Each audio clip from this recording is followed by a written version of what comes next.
Hey, what's going on, guys? This is Jack of Demons again, I guess, because if you ever noticed, I did forget the A when I first made this account on the Dueling Network. So, quick shout out to Roman Iron Pyro giving this awesome game. Like you could probably see on like the conversation bar off to the right that it's not a new game. This is actually our second game. The first one I recorded, it lasted like 30 minutes, and I can only actually record 10 minutes at a time with this Bandicam.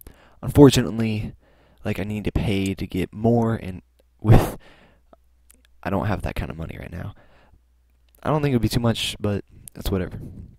So I already know his strategy, and it's actually to get a ton of blue eyes out. So if you don't know, 3 blue eyes equal ultimate, blue eyes ultimate dragon, which is a pretty big hitter, but I side decked my Neospatian Grand Mole to get rid of that in a pinch, because it's quite easy to use. Also, I have my Morphotronic Lantron, which I can't use that as a tuner, which I found out just like today that it's a tuner. The upside to it is that I can use it still as a winged Karibo, which I'm going to be using definitely for this game with such strong hits. That was an accident. I forgot I was recording at the time, and I wanted to go check my YouTube, and I was like, oh right, I'm recording. So there's that. So right now, it's kind of sad because I'm going to take a hit, but I know that the Kaiser Seahorse basically becomes ineffective because he already has lost all 3 of his blue eyes, and all his point is to sack it to get 2 more new blue eyes, and it only takes 1. Luster Dragon, I do like Luster Dragon, so I'm looking here and I'm like, should I set Grand Mole? Nah. So I set Mortronic Lantron because I know that Ultimate Dragon is coming out the next turn during his standby phase. So he should get it now, but he's going to set a card and then get it. But it's whatever, it's the same thing. Like, there's no difference. So I was about to say that second standby phase because I really want him to get that card out so I can show him my Mortronic Lantron and his awesome defensive powers of taking no damage this turn. Battle damage, at least. So he's going to try to attack and then realize, oh wow, how I just saved myself.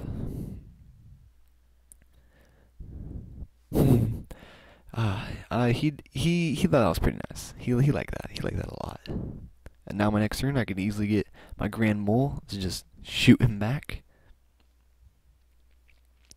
I would like to say hey to Nicole, because I know you're watching these now sometimes.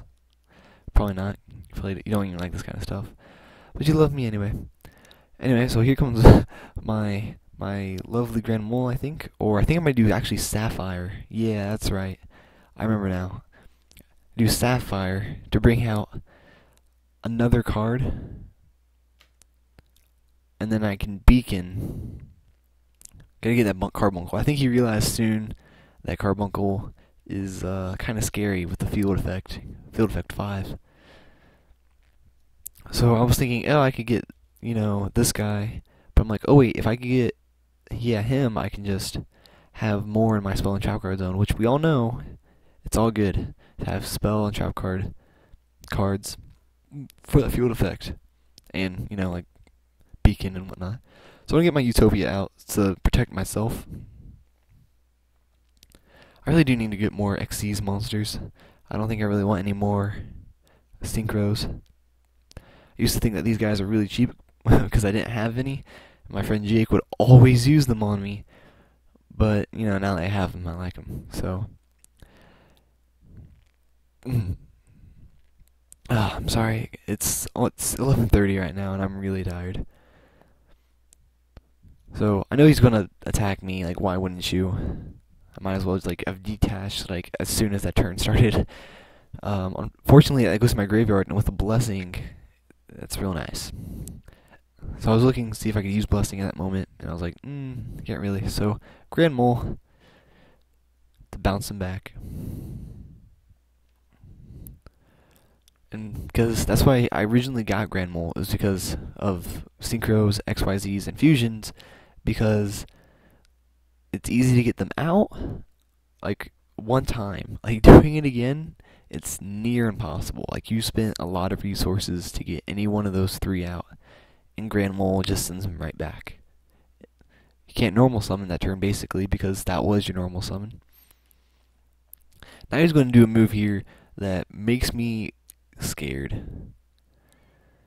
Yeah, another good game, hinting that we played a game earlier. It was really good. It came down to like 650 life points, me, and 200 him, and I just barely won with my Dark-End Dragon, which is the first time that Dark-End Dragon has ever worked. Stupid Dark-End Dragon. I feel like it should work more often, but it doesn't really. So I knew it was coming back, but I thought that was going to be it. But then he does this. Shining Dragon. Blue Eyes, Shining Dragon. He's like the Buster Blader, kind of the reversed. He thinks that should stop my mole because it's targeting, but the effect itself isn't actually targeting. It's actually just attacking, and then its effect activates. I was thinking about dark holing him, and then I was like, it's not gonna really help me too much. I don't know. I guess it could have. I didn't know what the trap was. The trap was what scared me. But I guess I could have dark hold and then did blessing to get my Pegasi back, and then field effect 5. Field effect 5 and 4 at that point to get Carbuncle up, Carbuncle effect, get them all up, and then end it. But I didn't know what the trap was. Like, the trap was what was scary. I was thinking, I could just Grand Mole him. Like, there's no big deal. So here, right now, we're having our conversation about how it doesn't actually target. It just attacks, and then effect activates. So, Shining is pretty good, except, not all cards target. Like, Dark Hole would have been it. So I'm just explaining the whole that, and then ending turn. So I still have Grand Mole, and that's what's good about Grand Mole, is you just keep on using it. But when it comes to the smaller guys, he's harder to use because, especially if you have nothing on the field. If you have nothing on the field, I don't recommend using Grand Mole because you leave yourself defenseless at that point. So not recommended. So let's see his next move. I totally agree. I don't think it's anything special. I don't think he has much hope left because he banished his Blue Eyes. So what else does he have? Like, this is a Blue Eyes deck. So he's all stumbled. He doesn't know what to do. He was a really nice guy too. Just like talking in chat. Some people can be complete jerks. Utopia, that's right. When he is targeted for an attack, he dies instantly. Like, there's no battle calculations. It's just over. But that also means that the monster attacking him, it loses attack. But you can have a 0 attack monster attack him, and it would be all over.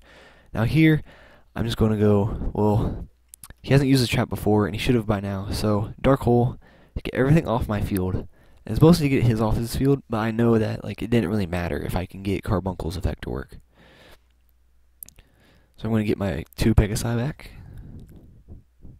Or Pegasuses. Use my field effect 4 to draw, field effect 5.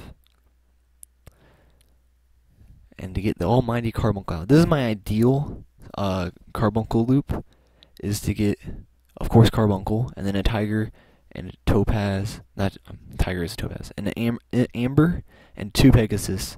That way I can get 2 more cards out, which, Amber, Tiger, because it's least important and more common. And then I got release for my Tiger, and he didn't really have a response to that. So, that was basically it. I attacked with everything, which, just like an abundance, just wrecks the field with a 4 or more over 1,500 attack monsters.